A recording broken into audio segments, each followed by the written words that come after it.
The lighting of the traditional nanipak, the seal oil lamp, brings together ancient elements from the earth and sea. Quyanaqtuq, and Ukshuk, stone, moss, and seal oil that helped Arctic peoples survive. Nanipak also symbolizes the bringing together of many Arctic peoples to rekindle the traditional Northwest Native Trade Fair. Hundreds, sometimes thousands of people met peaceably at Sisolik or Katitqiglugligput. They traded, conducted diplomacy, gathered food, told stories, danced, and competed in commonly known games.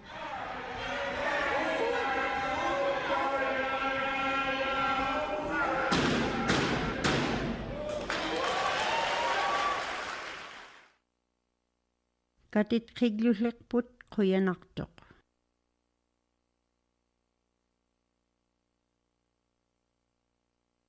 Funding is provided by the Kotzebue IRA Council and the Shared Beringian Heritage Program of the National Park Service.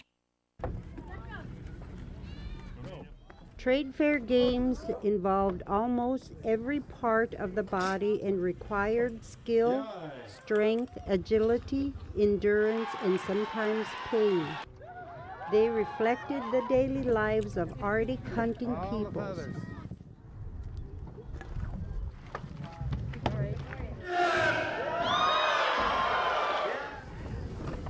Okay, hold that board. If you're working with rope and you're hauling animals, your grip has to be strong. And sometimes your grip not only has to be strong, but your grip has to be strong, long. It's like a tug of war, is to pull the contestant over or take the stick away with a steady pull. You're slipping!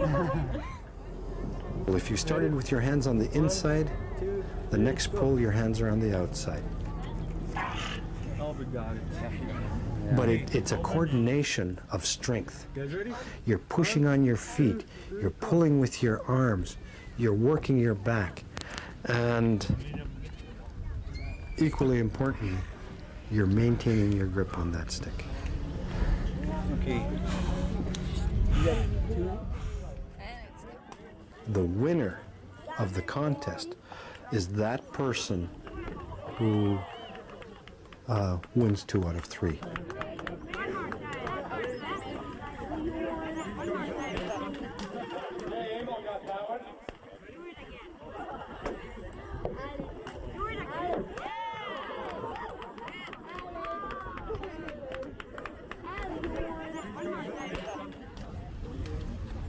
With your free hand, you grab below your wrist, kind of in your forearm area, and you pull yourself up so you're off the floor. The people holding the dowel then walk and see how far you can go.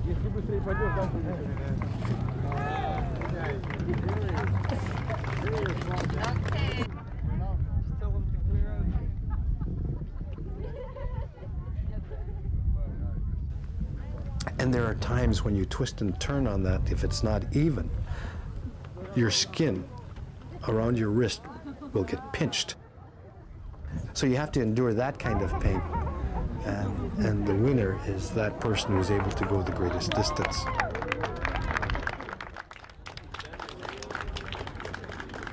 Okay, that was Roger Barger. The next contestant.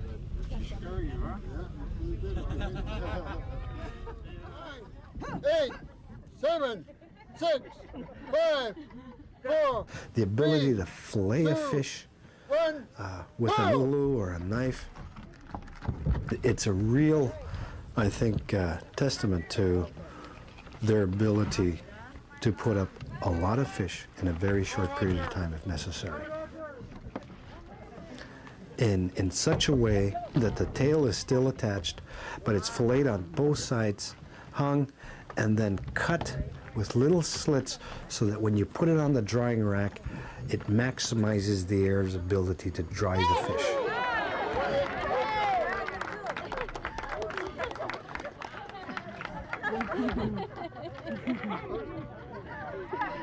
Kayak is a boat traditionally, usually made out of driftwood and then covered with the uruk skin. And that's how a lot of our elders went out and hunted. So everyday kind of activities, even like using a kayak, you can make a fun event out of it.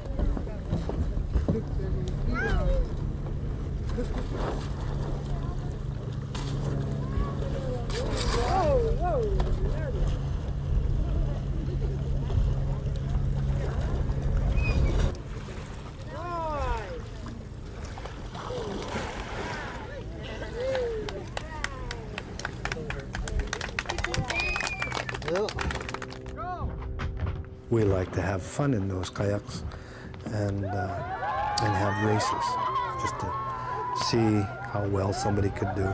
Because maneuverability gets to be kind of a challenge.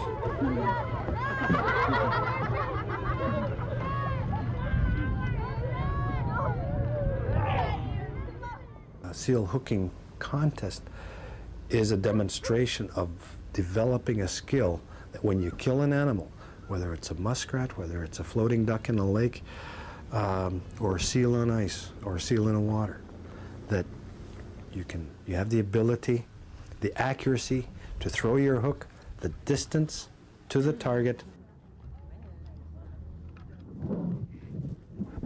snag it, and bring it in.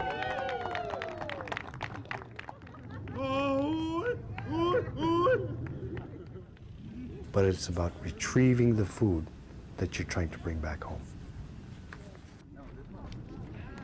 Make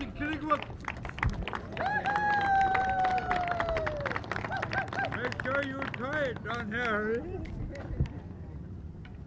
But you know the seal got short arms. Daisy Lane from Quyanaqtuq is going to show us how it's done. This is really a painful game. You have skin knuckles, your arms get tired.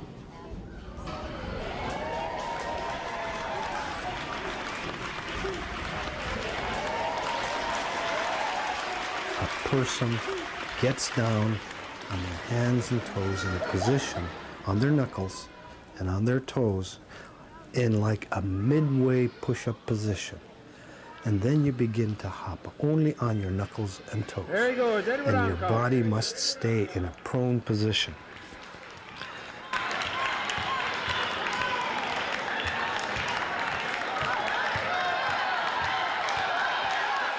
After a certain point, if you can get your mind away from the pain, it goes away.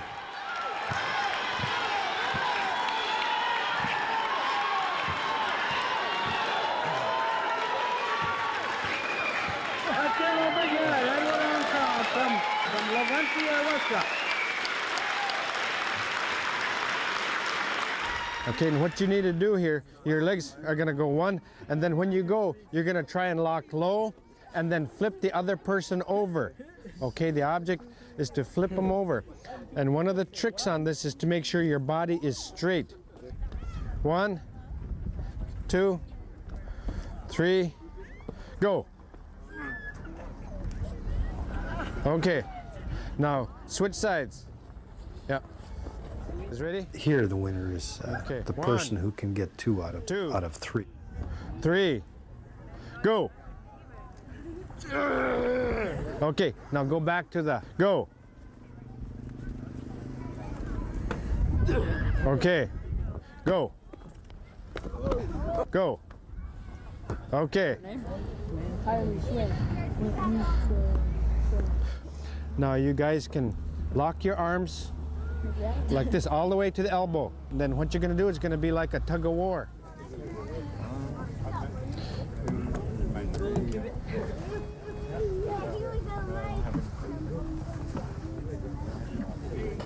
Right there.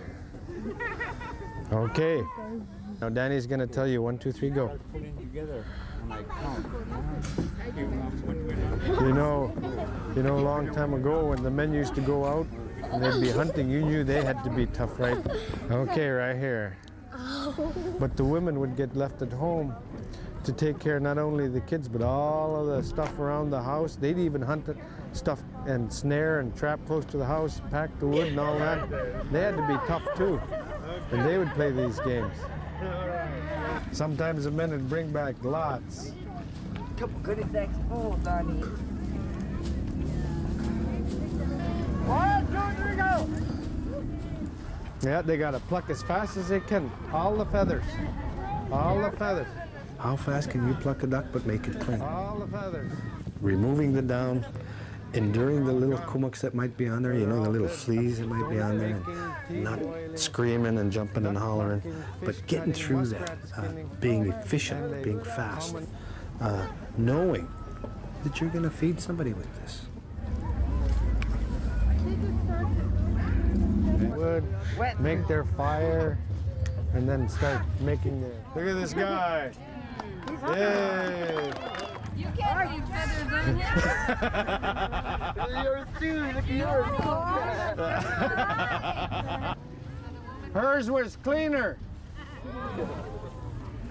And they talk about bringing pokes, seal pokes of muck duck, and just slitting one open, and that was free for anyone to, oh, I imagine how delicious it must have been. Everybody is given a piece of muck duck Given a shot of about this the same muck duck. size. It pays to have a sharp knife or ulu, and this is for both men and women. When you cut it up, you're done, you stand up. First one to stand up will win. But they can't have nothing in their mouth? You can't have nothing in your mouth. You gotta swallow it. Or you win. Okay? 1, 2, 3, go! And for the muck duck eating contest, we're eating the bowhead whale. And so that usually comes from Point Hope, Wainwright, Barrow. And they're always very gracious.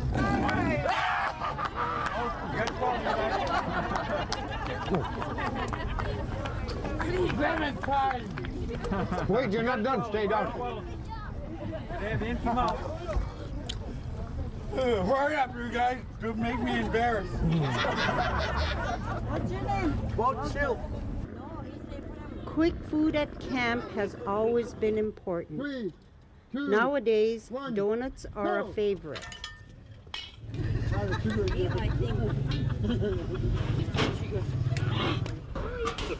Maddie!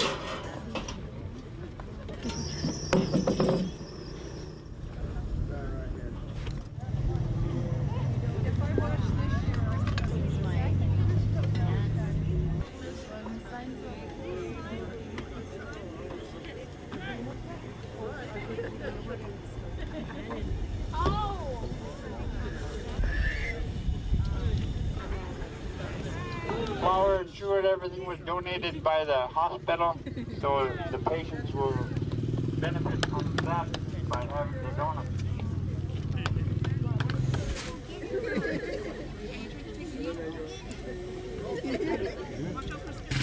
We have Claudia Tendrola coming in first with a time of 10 minutes and 13 seconds, followed by Ruthie at 11 minutes and 4 seconds.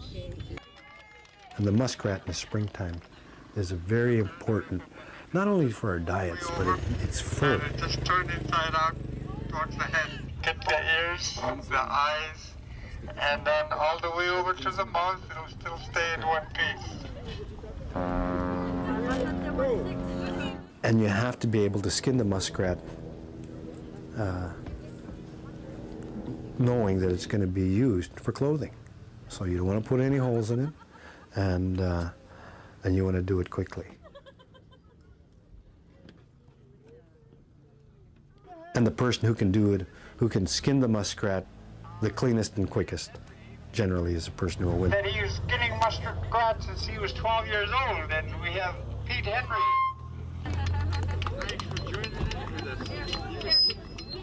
Lorinda is wearing a parkie made and owned by Minnie Norton. The body is made of muskrat bellies, the tassels are wolverine, and the back of the hood is made of muskrat heads pieced together. The cuffs are made of beaver. The ruff is a sunshine ruff. Good afternoon.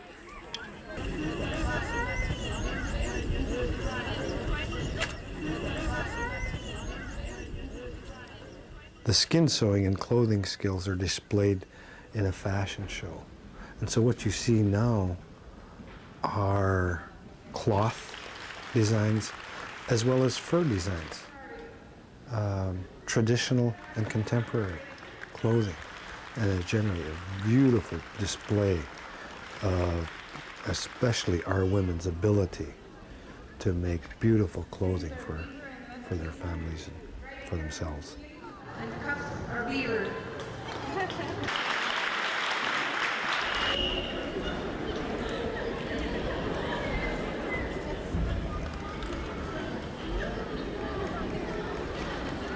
This is a beaver park.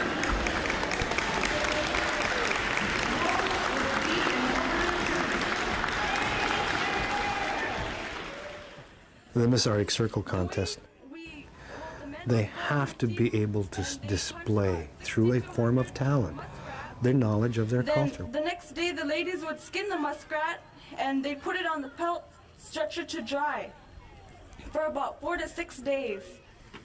Long ago, the ladies would sit down on the beach and sing, grab some rocks and juggle them, and they would sing a song that I like to sing. Naya Bisahulama. If they dropped the rocks, they would have to start the singing over. Naya Bisahulama. And I'll be telling you a story in Inupiaq and then translating it in English. The 7 values that have most meaning to me are respect for the elders, because they give us the wisdom. The ladies have to answer questions, impromptu questions. But the questions more have to do with knowledge of culture. Well, if I were to leave outside to the States, I'd miss our subsistence lifestyle the most.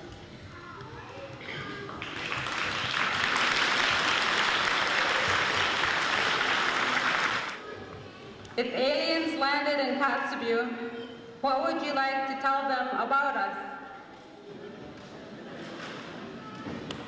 If aliens landed in Kotzebue, I would tell them, welcome to Kotzebue.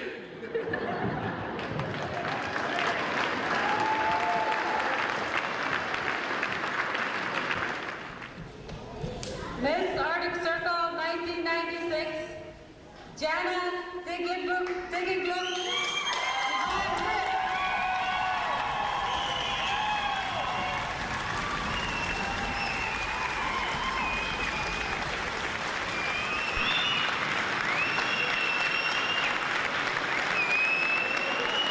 Again, the winner of the Miss Arctic Circle competition will go on to Fairbanks later on this month and compete for the title of Miss World Eskimo Indian Olympics.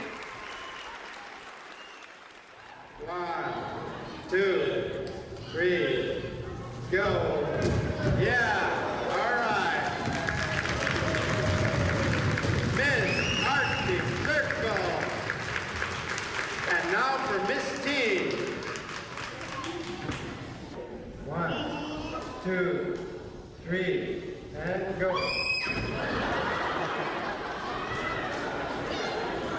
We haven't had a good streamer tonight. Finally got one.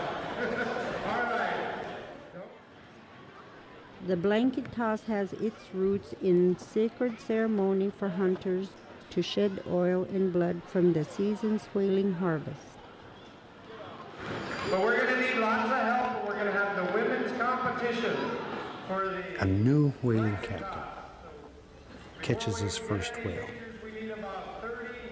That new whaling captain, his wife, and all of the crew members get tossed. The successful whaling crews get tossed.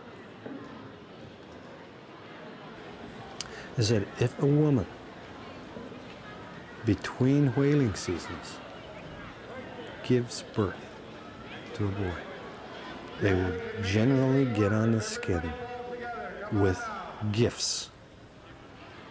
And the elder, especially the elderly women, will gather around the edge of the skin.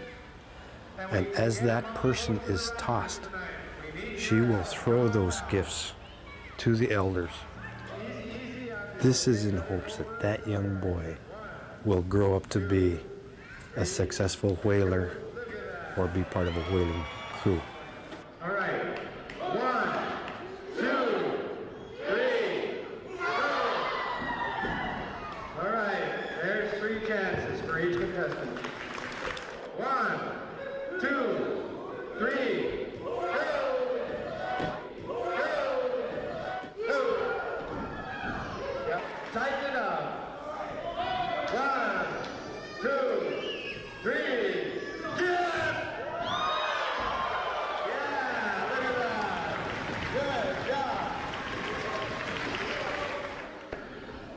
One of the major differences between this and a trampoline, you jump. This one, we throw you. You do not bend your knees or try to jump. If you just stand with your legs locked, shoulder width apart, use your hands to keep your balance, let us throw you, we'll catch you. The blanket toss was used to see longer distances when they were whaling. Now, we use it for fun. You know, it's always been, I think, kind of fun to be the one who's been thrown.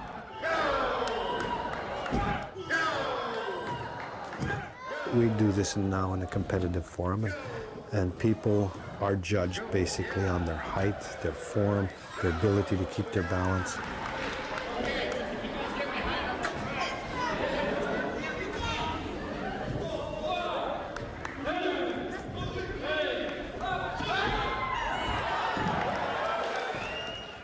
The guys that I learned to do the blanket toss from used to use what we call a seal poke.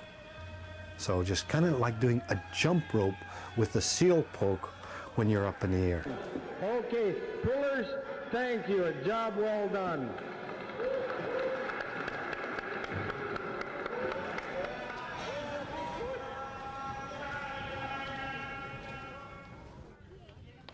So you have to jump up, kick the target successfully, land on the floor with both feet simultaneously, and maintain your balance. That is a successful attempt. My dad, he was what they called a boyer, and which is kind of like an apprentice for the whaling crew. He was their gopher, probably about 12 years old. When a whale had been caught, one of the things that he had to do was to run back to the community. When he got from the ice to the land and inside of the community, as he was running into town, he would jump up and kick both feet in the air, kind of like what you see in the 2-foot high kick. But this was more of a signal that a whale had been caught. And this way, without having to say anything and from a distance, when people saw this, they knew that a whale had been caught and they should get ready to go down to the lead and help bring in the whale. When Dad, on an occasion or two when Dad did this, an elderly woman would run out and greet him. And she would run alongside of him as he ran into the community, and every time he jumped up and kicked his feet in the air, she would jump and kick alongside of him. And he got a little, I guess, chagrined because not only could she run alongside of him and keep up, but she could kick higher than he could. And and he was at the age where, coming into manhood, you didn't want to be bested by a woman. Now you want to kick up, okay? Good. 61. Did you move this?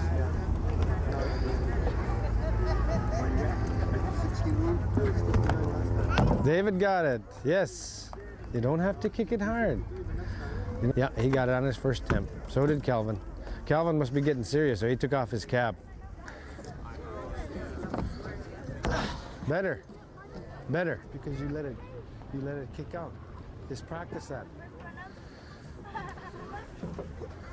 Good.